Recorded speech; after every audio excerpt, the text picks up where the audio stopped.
Who's excited about Kraken Week? Me. I am. Okay, even if you aren't, do you think playing a character who uses the powers of the deep to do massive damage while simultaneously locking down their enemies on the battlefield sounds fun? Either way, you are going to love today's character build. Welcome to D4.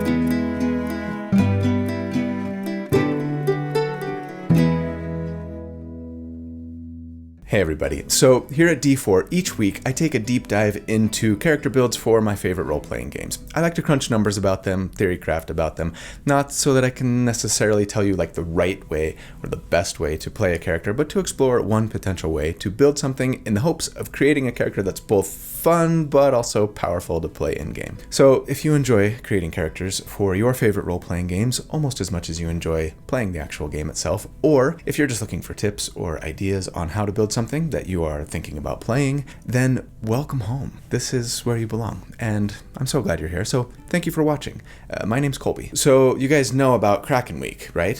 For the uninitiated, think Shark Week, but for D&D, and other TTRPGs too. This Kraken Week is the brainchild of the wonderful, magnanimous Ginny D and Antonio from Pointy Hat, calling on TTRPG content creators to do videos this week on like underwater, ocean, Kraken-y themes, and I love it. It's just a fun way for us to have fun and do something together around a central theme. So if you enjoy it, let us know, and maybe you'll see more stuff like this in the future. Also, importantly, in the video description, you will find a playlist of other Kraken Week participants. Please, please, please check that out. Go watch a few other vids that catch your eye. Thanks. So yeah, what should I do for Kraken Week? Easy. Build a character, of course. Naturally, though, it needs to be more than just fun and powerful, but also needs to lean heavily into the concept of like water and tentacles and stuff, yeah? I think I've got just the thing. So no more preamble than that. I proudly present D&D Build number 173, the Kraken. Huge thanks to my good friend Randall Hampton for the fantastic artwork that he put together for this build. He does this every week. If you'd be interested in following him on social media to see the other things that he does, or maybe even reaching out to commission him to create some art for your character or even your entire party, I'll put links in the video description, as always, on how to do so. I love it when MagicSpoon sponsors the video because it means I get to have cereal for lunch. And with MagicSpoon, the best part is I can eat a lot of it and know that I'm not going to overload on carbs because each serving only has 4 to 5 grams of net carbs, and that I'll get a lot of protein because each serving has like 13 to 14 grams of protein, which, in case you didn't know, is a ton for cereal. So I'll probably have 2 to 3 servings because it's yummy, and I know I'll feel satiated. And they've got so many great flavors. Maple waffle is my favorite, but I also love cocoa and peanut butter. I especially love to mix those. Blueberry muffin is also fantastic. That's what I'm having today. Fruity, cinnamon roll, frosted, they're all great. And yeah, they're gonna remind you of like some of your favorite cereals that you used to eat as a kid. But now they've got adult ingredients. No artificial flavors, no artificial dyes. It's great. Oh, also, in case you didn't know, they actually have these fantastic cereal bar treats as well. If you need some low-carb, high-protein snacking on the go, 1 gram of sugar, 1 to 2 grams of net carbs, and only 130 calories in each serving. With the same great taste as their cereals, you've got chocolatey peanut butter, blueberry muffin, a bunch of others. So go check out MagicSpoon. Use this link here, magicspoon.com/D4. That way they know I'll send you. Or, of course, you can just scan the QR code that's been floating above my head this whole time. More importantly, make sure to use the code D4 at checkout and you'll save $5 off your order. So, huge thanks to MagicSpoon for sponsoring the video today. I'm gonna get back to my bowl of cereal and you're gonna get back to the build.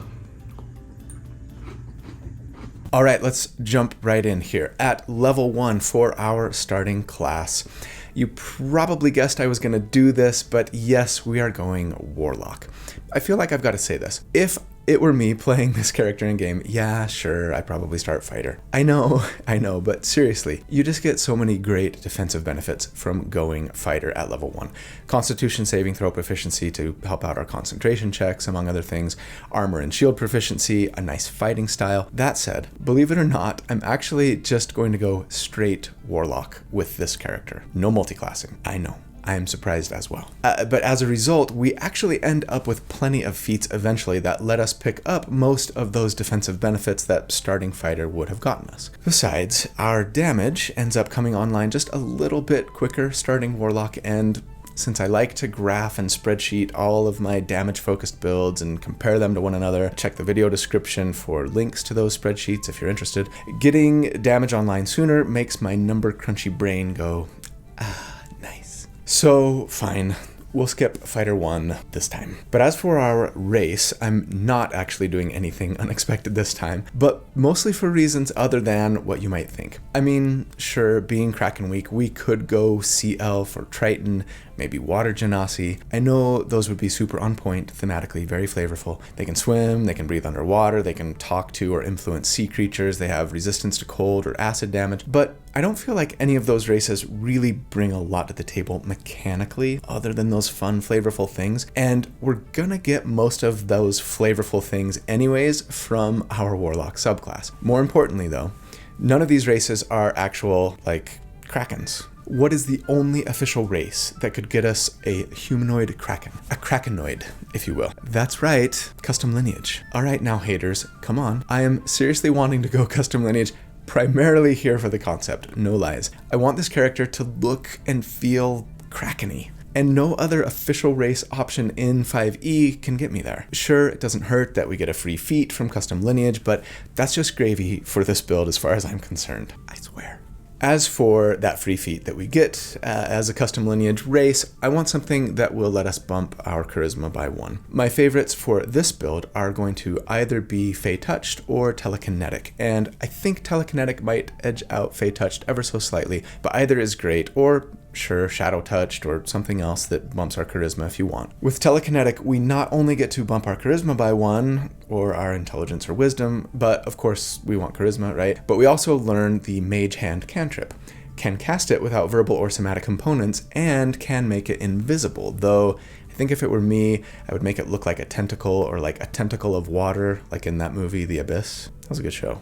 More importantly, this feat lets us use our bonus action to move a creature 5 feet towards or away from us if they fail their strength saving throw, and this is kind of always useful, right? Willing creatures could even fail their save automatically and just be moved if it's good for them. I think this enemy movement will be especially useful for this build, as we will see in a few minutes. As for our ability scores, I'm going to assume that we're starting with the point buy method as always and say, let's go with a 15 charisma, take our +2 from custom lineage there, +1 from the feat, so we start with an 18, right? And then let's go 15 constitution and 15 dexterity. And yeah, that means we'd be dumping strength, intelligence, and most painfully, I think, wisdom, which you might not want to do. Feel free to lower those constitution and dex scores to a 14 so that you can get your wisdom a bit higher, especially.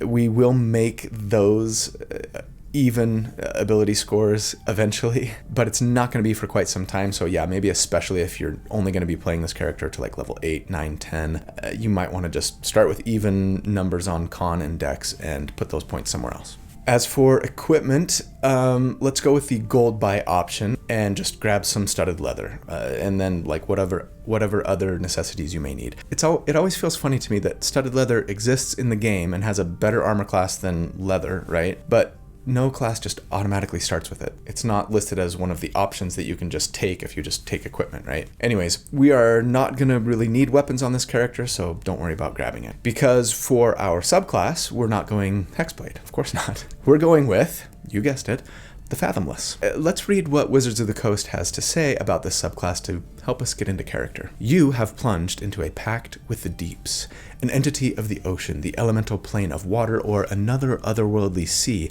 now allows you to draw on its thalassic power. Is it merely using you to learn about terrestrial realms, or does it want you to open cosmic floodgates and drown the world? Perhaps you were born into a generational cult that venerates the Fathomless and its spawn, or you might have been shipwrecked and on the brink of drowning when your patron's grasp offered you a chance at life. Whatever the reason for your pact, the sea and its unknown depths call to you. Entities of the deep that might empower a warlock include Krakens, and we're done. No need to read about what else might be empowering us. We've got our patron. And in fact, I think for me, yeah, my character might be like some sort of spawn of my Kraken patron. Don't really know how that works biologically. I'm not going to get into it. Maybe there's just a race of Kraken-like humanoids who worship Krakens. I don't know. I would love to hear what your backstory would be for this character, but I do love how the writing team at Wizards of the Coast here kind of gave you some good hooks to start off with. Anyways, feel free to let me know in the comments what your backstory for this character would be. As a Fathomless Warlock, though, we get a couple of features. First up, Gift of the Sea tells us that we gain a swim speed of 40 feet and can breathe underwater. See? I told you we didn't need to be a Triton. My favorite feature we get here, though, is Tentacle of the Deeps. As a bonus action, we create a 10-foot long tentacle within 60 feet of us that lasts for a minute and can be used when we summon it and thereafter, with a bonus action, to make a melee spell attack against an enemy within 10 feet of it. If we hit, we deal a d8 of cold damage and, importantly for us, the target's move speed is reduced by 10 feet until our next turn. We can even move our tentacle, which for me is either going to look like a Kraken's tentacle, right? Or maybe like that aforementioned water whip. We can move it 30 feet as part of the same bonus action we use to attack with it.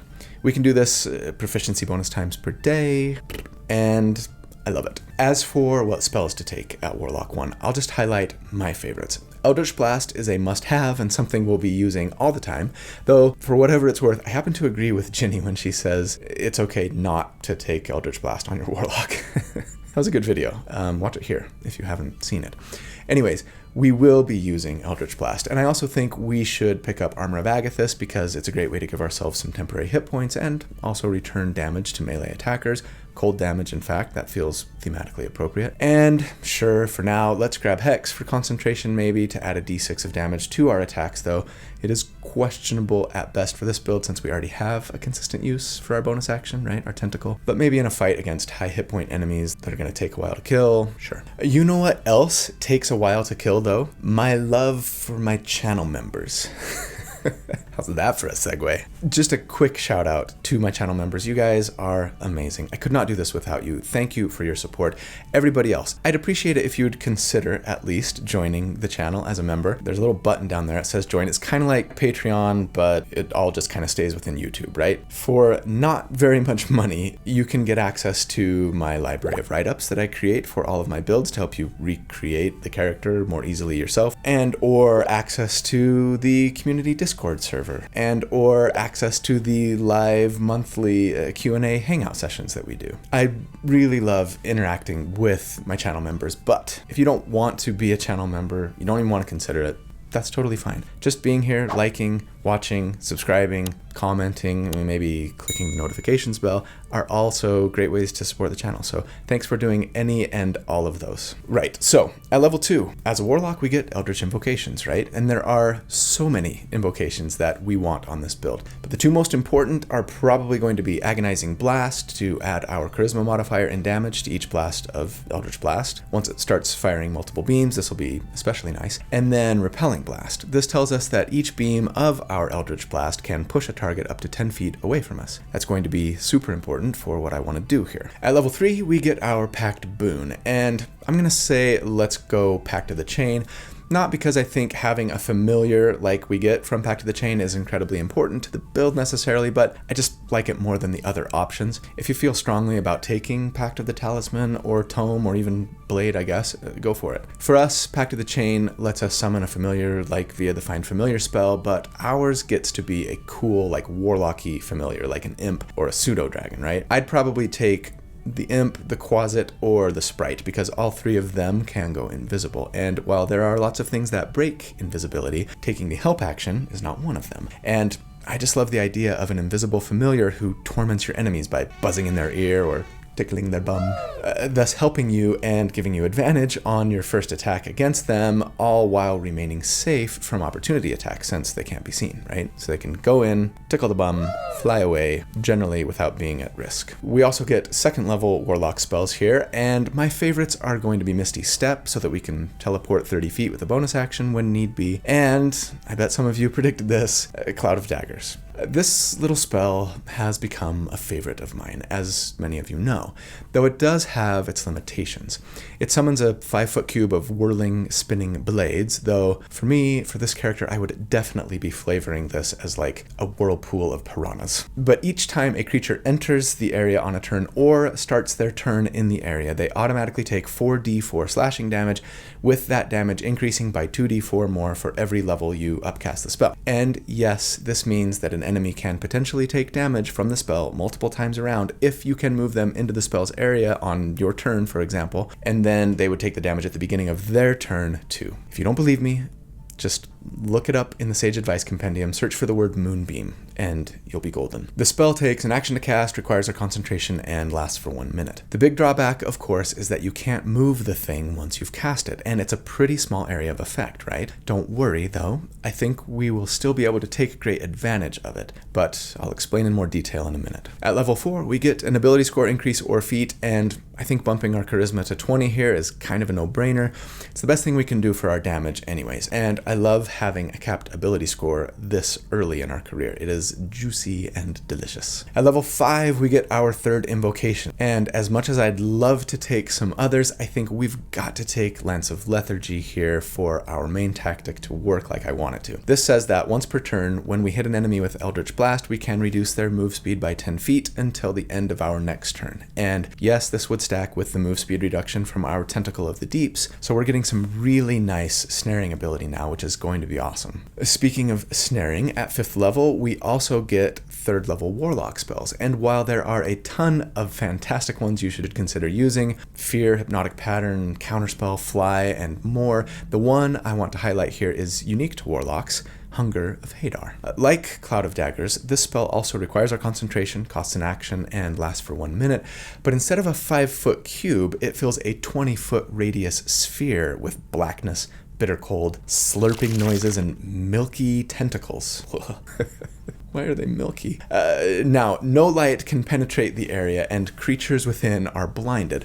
Also, the area is difficult terrain, meaning that creatures inside move at half speed. Anyone who starts their turn in the area takes 2d6 cold damage automatically, and anyone who ends their turn inside has to succeed on a dexterity saving throw or take 2d6 acid damage, so 4d6 total. So here's what we could do on our turn if we wanted. Once we've got this spell going, right, use our bonus action to slow a target 10 feet with our tentacle, and then use our action to Eldritch Blast that same target, slowing them thanks to Lance of Lethargy and pushing them into the area of Hunger of Hadar thanks to Repelling Blast. Now that we're 5th level, Eldritch Blast fires twice, meaning we could push them 20 feet if both blasts hit. So now, consider, the enemy we hit is maybe 10 to 20 feet inside a 40-foot diameter sphere of darkness, right? They've had their move speed reduced by 20 feet, they can't see, and they move at half speed thanks to difficult terrain. Most creatures in D&D 5e have 20 to 40 feet of move speed. Let's say they have 30. If you've reduced it to 10 and they move at half speed, even if they dash, they're only moving 10 feet on their turn, and you've pushed them this deep into this blackness.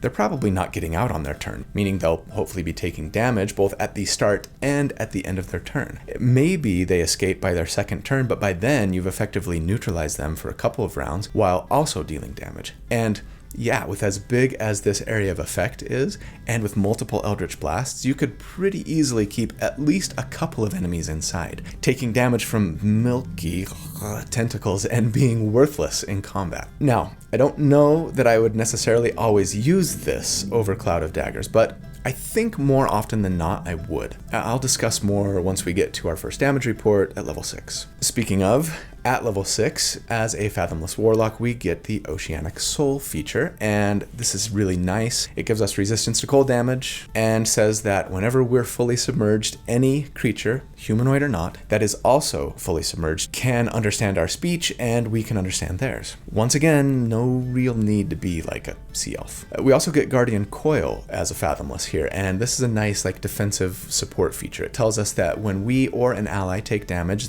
within 10 feet of our Tentacle of the Deeps, we can use our reaction to reduce the damage by a d8. It's not a ton, but it might be an important difference maker on occasion, and I don't know that we'll be using our reaction very often for other stuff, so go ahead and make use of this liberally. Maybe try to stay within 10 feet of your tentacle if and when you can. At level 6, yes, it is time for our first damage report.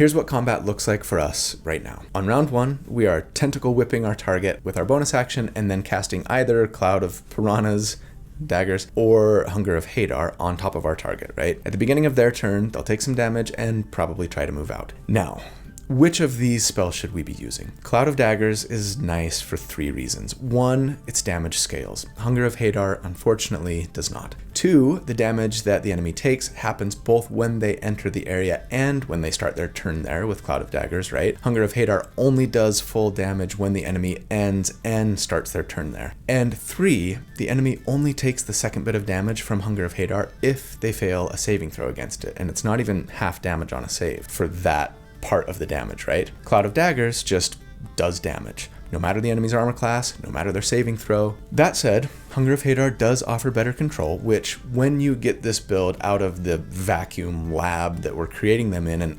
onto an actual imaginary battlefield in D&D, controlling enemies will often be better for you and your friends than doing a little more damage to them would be, right? What's more, because of the vastly bigger area of effect, it'll be a lot easier to get 2 or even more enemies trapped inside the tentacles, taking damage and being made ineffective for a round or 2 each. All of that said, because I am beholden to the spreadsheet and we're building this character for sustained damage, I'm going to assume that we're using Cloud of Daggers, and here's the really great thing about this. I've been guilty in the past of just kind of assuming we'd be able to push a target back into Cloud of Daggers every round, even though, if I'm being honest, that might not have been as reliable a tactic as I was pretending. I will admit that. But with this build, the way we are slowing an enemy by 20 feet every round, most of them are going to move 10 to 20 feet out of the spell's area on their turn, talking Cloud of Daggers, right? And then, use their action for something else, right? Well,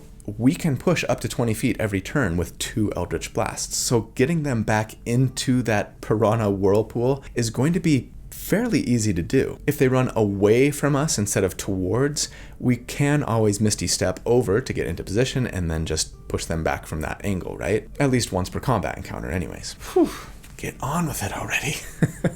One note, if you can get advantage from your familiar, give it to your first Eldritch Blast attack if you can. So much of our damage comes from pushing them into Cloud of Daggers that, as important as the slow from that tentacle attack is, we'll slow them with Eldritch Blast too, and more importantly, push them. So let's prioritize that. And I mean, if both of those Eldritch Blast attacks miss, or we can't quite push them as far as we need to get them into the cloud, we do have our telekinetic feat that we can use our bonus action for to hopefully get them 5 more feet and get them inside the spell's area of effect, right? Anyways, assuming that everything works like we want, every round we would be doing 2d10 plus 10 damage from Eldritch Blast, 1d8 from our tentacle, then a total of 12d4 from 2 applications of a 3rd level Cloud of Dagger spell every single round. And so, against enemies with a 10 armor class here, we would on average do 56 damage per round, and against a 15 armor class, it would be 50 DPR. And when compared to other sustained damage builds that I've done to date, that's very near the top of tier 1. In fact, at middling enemy armor classes, it's better than anything I've done to date at this level. Jeez, Kraken, you were supposed to be kind of a gimmick, not the hardest hitting character I've ever built. And not that I'm complaining, I'm just scared. Let's see if they simmer down a little bit as we keep going, shall we? At level 7, we get 4th level spells, and my favorites here are Dimension Door to give us an even bigger range on our teleport if we need to maneuver into place to keep pushing our enemies where we want them, right? And we can even bring a friend if we want to with Dimension Door, which is cool. I also really like Ralathim's Psychic Lance. This is just a fun spell that I might not use all that often, honestly, but for a little burst damage and control, it's nice. It calls for an intelligence save, usually not a very strong save for most enemies in 5e, and if they fail that save, they take both 7d6 psychic damage, not bad, and are then incapacitated until our next turn. Very nice. Something I really like about this spell for this build is that if we're using Hunger of Hadar, we probably can't see the enemy inside, right? It's an area of blackness that no light can penetrate. And just in case you're thinking if we took the Devil's Sight invocation, we could see inside, Jeremy Crawford has said no, if that matters to you. But this spell, Ralathim's Psychic Lance, works even if we can't see our target so long as we can speak their name. To be fair, there's a high likelihood that what we're fighting won't even have a name, or none that we know anyways. Dormammu, I've come to bargain. But hey, If we can learn it, then I love the combo of incapacitating an enemy inside the black tentacly area of the spell where they just continue to take damage and do nothing. Anyways, yeah, at this level we also get a 4th invocation, and I'm gonna say let's get Grasp of Hadar. Really wish I could have gotten this sooner, but better late than never. It's like Repelling Blast, but pulls an enemy 10 feet towards us with Eldritch Blast instead of pushing them. It's kind of a bummer that this can only work once per turn, unlike Repelling Blast, but hey, sometimes you'll have an enemy 5 or 10 feet outside of the area of effect of your spell, but the spell's area of effect is between you and them, right? And you need to pull them back in. It's going to be a lot more efficient than teleporting around and pushing them, yeah? So this is super nice. At level 8, we get another ability score increase or feat, and like I said at the beginning, if I were playing this character in game, I think I probably start Fighter 1, but since we've already got our charisma capped at 20, it feels a lot less bad, since we can take, for example, the Resilient Constitution feat here, letting us bump our Constitution to 16 and then have proficiency in Constitution saves, greatly benefiting our concentration checks as well. And honestly, with so much of our damage coming from our whirlpool of piranhas, we probably should have taken this right at level 4. But speaking of concentration checks, at level 9, we get a 5th invocation. So many invocations. I love it. This means we can take Eldritch Mind, which gives us advantage on our concentration checks, so now we don't have to get Warcaster. I hate that feat. I even made a video about it. I hate it so much. It's illogical how much I hate this feat. To be fair, I actually wouldn't mind having it so that we could cast Eldritch Blast as an opportunity attack too, and that would free up an invocation for us. So sure, go ahead and consider taking Warcaster at some point, but not me. Suck it, Warcaster. We also get 5th level spells here, and Fathomless Locks get access to Bigby's hand, though we're told specifically that it appears as a tentacle, and I love that. So we should totally take it for that reason alone, even though it requires concentration and I probably wouldn't use it that much. The other ones I think I'd be sure to grab here would be Synaptic Static for some nice fireball level burst damage that also puts a nasty debuff on enemies and targets their intelligence saves again. And then probably Hold Monster, since it can let you potentially paralyze anything that isn't undead for when you really just need to like put a hard lockdown on a single enemy, right? Okay. It is time for our level 9 damage report. Since last check, we have seen lots of nice utility, mobility, defensive, burst damage, and control buffs to our character. The only real increase we've gotten to our sustained damage is the ability to upcast Cloud of Daggers at the 5th level. That's not nothing, another 8d4 damage per round if an enemy gets pushed into it, but yeah, that's pretty much it. So here, against an enemy with a 10 armor class, we would on average do 76 damage per round, and against a 16 AC, it would be 70 DPR, which is still kind of in the same place, upper half of tier 1, and better than anything I've done at those middling ACs, like 15 to 20 or so, compared to other DPR builds at this level. All right, little Kraken, you're killing it. I'm impressed. And you know, I also feel more confident about this character's ability to just pretty reliably get this kind of damage every round. We'll consistently be snaring our enemies so they can't run too far from our piranhas, and we have lots of ways to both push and pull them back into the whirlpool if and when they do leave. Our concentration is super protected, and we get our spell slots back on a short rest, so as long as we're getting a short rest every couple of combat encounters, this is pretty dang sustainable. I mean, it's not quite I can do this all day bub level like this one, but it's pretty dang close. I love it. Now, at level 10, I think there is a decent argument for multiclassing, or maybe better yet, there's a decent argument for multiclassing because of what happens at level 10. You see, Warlock spell slots stop scaling now, right?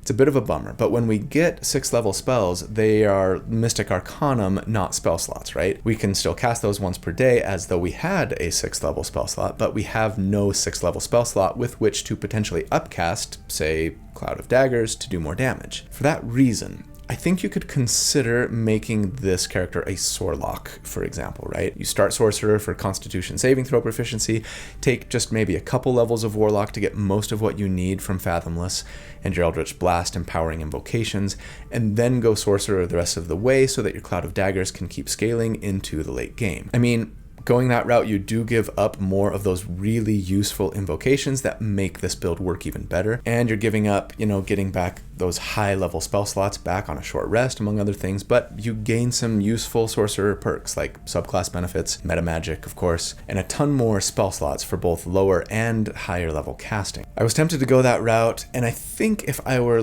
starting this character at level 10 or so, I just might do that. But since most of us play in campaigns that end by level 10 or so, it just made more sense to me to start Warlock and kind of stay Warlock so that we could get everything we needed and see nice damage scaling, at least up to this point. And now that we're here, it doesn't make a ton of sense to try going Sorcerer or Bard or something for high level spell slots later, because we wouldn't get 6th level spell slots until character level 20 if we started now. I think I'd just as soon stay Warlock so that we can continue getting more and better invocations, get to higher level spells quicker, get more cool fathomless features, etc., etc. So yes, unlike what you usually see out of me, like I've said, we're just going straight Warlock today, even though it means we're going to see the damage plateau a little bit on this character. It's okay, there will still be some increases, and we get lots of cool non-damage focused things to make up for it. Arguably chief among those is the Grasping Tentacles feature that we get as a Fathomless at level 10.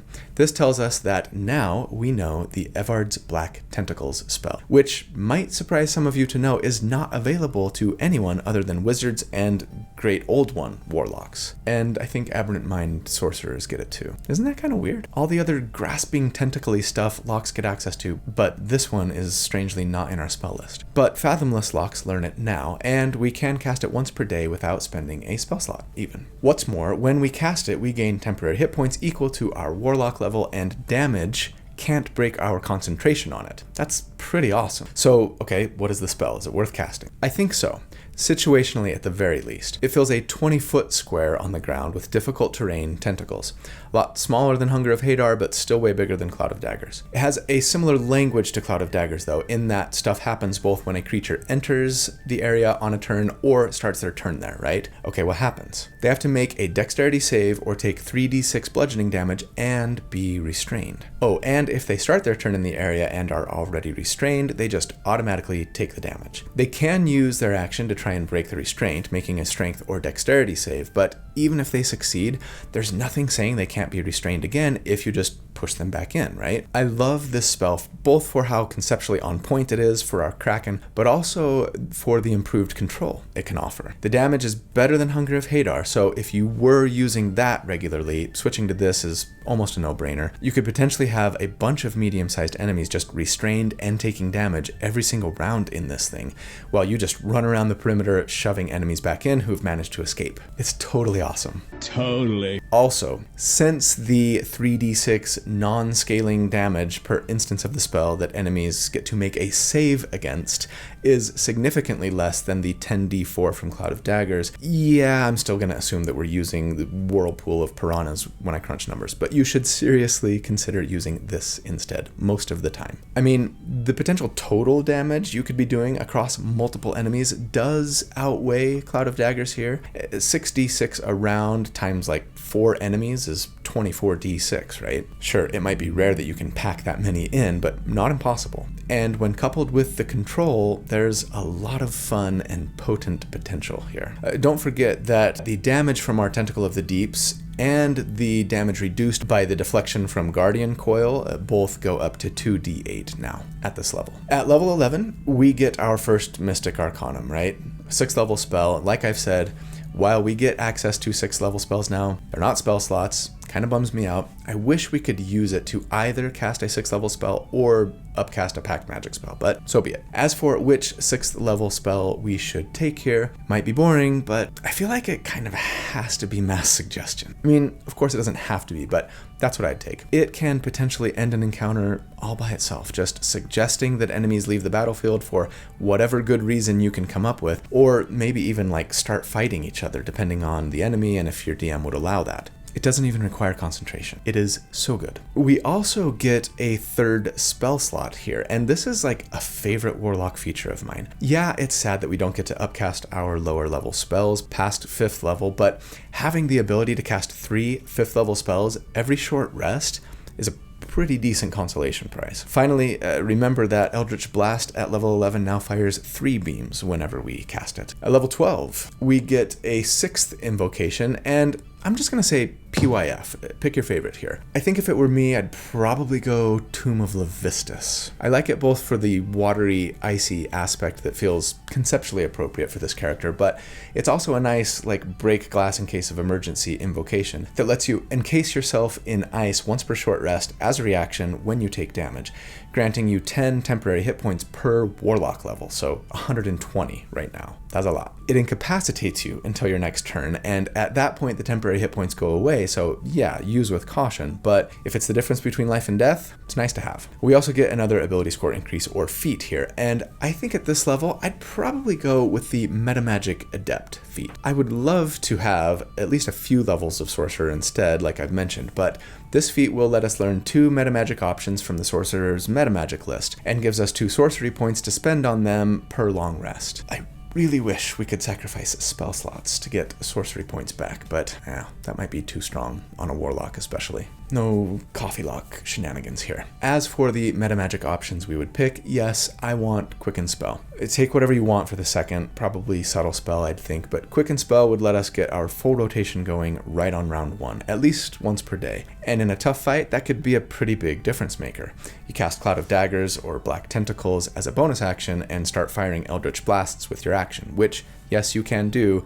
Remember, the rules are, if you cast any spell at all with a bonus action, then the only other spells you can cast on your turn are cantrips, right? Eldritch Blast is a cantrip. Anyways, doing this is going to feel really nice, even though it means we won't be snaring with our tentacle on that opening round. It might especially be good then if we're using Black Tentacles instead of Cloud of Daggers, since that spell will slow and maybe even restrain them anyways, so the slow from our bonus action Tentacle Whip won't matter as much. Or sure, if we have Quicken Spell, alternatively we could just use it to do some massive burst damage, quickening Eldritch Blast with our bonus action, then using our action to cast it again. That's 6 Eldritch Blast beams. We might be pushing a whole host of enemies into Black Tentacles in one single turn, right? At level 13, we get our 7th level Mystic Arcanum, and again, I feel like there's a standout best option here, Force Cage. Take something else if you'd like, but an invisible cage that just automatically succeeds on trapping an enemy, or maybe several, and also makes it hard to even teleport out of, that doesn't even require concentration, is just so very strong. Okay, at level 13 it is time for our next damage report. Since last check, the only thing we've really gotten that increases our damage, aside from a small bump to our tentacle, is that 3rd blast from Eldritch Blast. And that's nice, but be prepared for a little plateauing on the damage. Of course, the amount of control that we've gained since last check is super strong. But against enemies with a 10 armor class now, we would on average do 91 damage per round. And against a 17 AC, it would be 82 DPR. And that's still really solid, but it is more like middle of tier 1 instead of at or near the top compared to other DPR builds that I've done to date at this level. And I mean, considering all that control potential we've added since last check, I would argue that we are a lot more powerful than we would be had we just found a way to add a bunch of damage, right? Okay, at level 14, as a Fathomless Warlock, we get the Fathomless Capstone, if you will, a Fathomless Plunge. This is some really nice utility. It says that once per short rest, as an action, we can teleport ourselves and up to 5 other willing creatures amid a whirl of Kraken-y tentacles, very important, to anywhere within a mile, so long as it is in or within 30 feet of a body of water that you've seen that's pond size or larger. Okay, that's fairly specific, and I mean, useless in a desert, right? Here's hoping that if there's not like a known body of water that has actually come up for you in your adventures recently, that you know is fairly close to wherever you're adventuring that day, that your DM will still let you cast this if you can generally assume that you've walked past a pond or a lake or something recently. Just to be safe, you might want to be constantly pestering your DM. Do I see any ponds? Or carry a decanter of endless water with you everywhere you go, and someone with the Mold Earth spell, so you can always excavate some ground, fill it up, make yourself a little pool, and now you've always got a nearby teleport option, right? At level 15, we get our 8th level Mystic Arcanum, and I think I would probably take Maddening Darkness here. Dominate Monster is super powerful, but Maddening Darkness really kind of sticks with the theme that we've had going of making scary, dark, painful patches and pushing our enemies into them. It covers a massive area, a 60-foot radius sphere, and again, light can't penetrate it, nor can creatures with dark vision see in. When a creature starts their turn inside, they have to make a wisdom save or take 8d8 psychic damage, half on a save. So it's definitely less damage than, Cloud of Daggers still, since it only does the damage once per round, and it's not difficult terrain or anything, but seeing as how the area is so massive, it could still be an effective way to damage and remove several enemies from the fight for a round or two. Definitely worth considering using. We also get a 7th Warlock Invocation here, and I'm gonna kind of say PYF here, pick your favorite, but I think I'd probably go with Shroud of Shadow.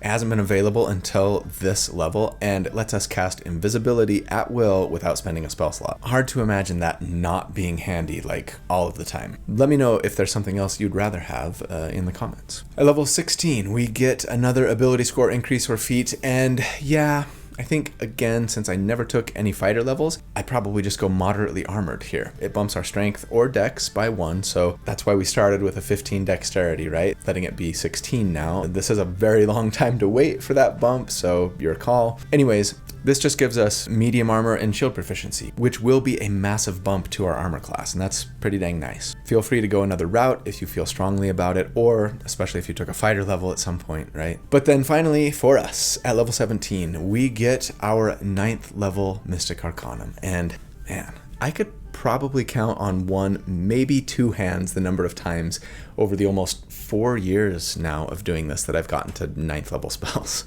Seems crazy, I know. But Foresight is such a strong spell, especially for this build where we weren't getting reliable advantage outside of our first familiar enhanced attack, that it really motivated me to get here for this build, so here we are. And yeah, True Polymorph is amazing, turn yourself into a dragon, but for just straight damage, sticking with our tactics, Foresight is better in that it lasts for 8 hours, though it takes a minute to cast, so you can't just cast it in combat, right? But then for the duration, it gives us, or another party member, I suppose, if you don't want to be selfish, advantage on all attack rolls, all ability checks, all saving throws, and gives enemies disadvantage on attacks against us, and even prevents us from ever being surprised. No concentration required.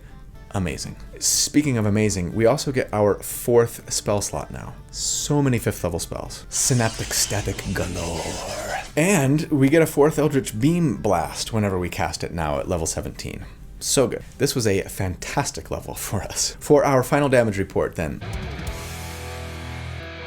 Since last check, we have increased our damage by gaining a 4th beam on our Eldritch Blast, and by giving ourselves advantage on every one of our attacks thanks to Foresight. Super nice. And we've also continued to add boatloads of utility, control, and defensive options as well. And so, against enemies with a 10 armor class, we would here on average do 104 damage per round, and against an 18 AC, it would be 99 DPR. We broke that century mark, almost at an 18 AC even, which is awesome. Though, compared to other sustained damage builds that I've done to date at this level, we haven't scaled quite as strongly still, thanks mostly to the fact that our Cloud of Daggers damage stopped scaling, right? Aside from damage from Eldritch Blast, I guess. But that's fine. I mean, we're still kind of bottom of tier 1. So yeah, we still pack a mean punch and bring way more to the table than just damage. So let's wrap it up here with some final thoughts. The tier score for this build, if you take the damage that they do at all of the armor classes that we calculate for, at each of the 4 damage reports, and just average them all into one big number, we end up with a 70, putting them very comfortably, not surprisingly, in the upper half of tier 1, right between the Stars Druid and Hexblade 2.0, which also used Cloud of Daggers, but I think if I'm being fair, this build would be able to use the spell a lot more reliably and effectively. So, should it be objectively considered as one of my best builds to date? Honestly, I wasn't expecting that to be the case when I first set out to make the character. My main goal was to do something fun and cool for Kraken Week. I wanted solid damage and solid control. Instead, I got amazing damage and incredible control. Though, to be fair, I think you only get one or the other, right? Aside from high-level mass suggestion and force cage stuff. Like, the damage is amazing if you're concentrating on Whirlpool of Piranhas, but control-wise, you're just snaring a single enemy most of the time. If you concentrate on Hunger of Hadar or Black Tentacles, your control goes up to an 8 or a 9 out of 10, but with reduced damage, right? Of course, let's not forget that we have multi-target burst damage potential here, even more potent control spell options if we want to use them, some really fun and flavorful utility, and even decent survivability, especially in the later game. This Kraken ended up being much more versatile and potent than I ever dreamed, and man, I love when that happens. So I certainly hope you enjoyed it too, and I hope you enjoy Kraken Week from other content creators as well. Don't forget to check out the stuff my other friends are doing by looking in the video description down below. But yeah, that's the build for the week. So I hope you enjoyed it. I hope you guys know that I love you. I do. Thank you so much for all that you do for me, for the channel. I hope you have a fantastic day and a great week. And if you don't, I hope you'll hang in there. Please hang on. I hope that you do good and that you be kind and that I see you again very soon. But until then, take care. Bye.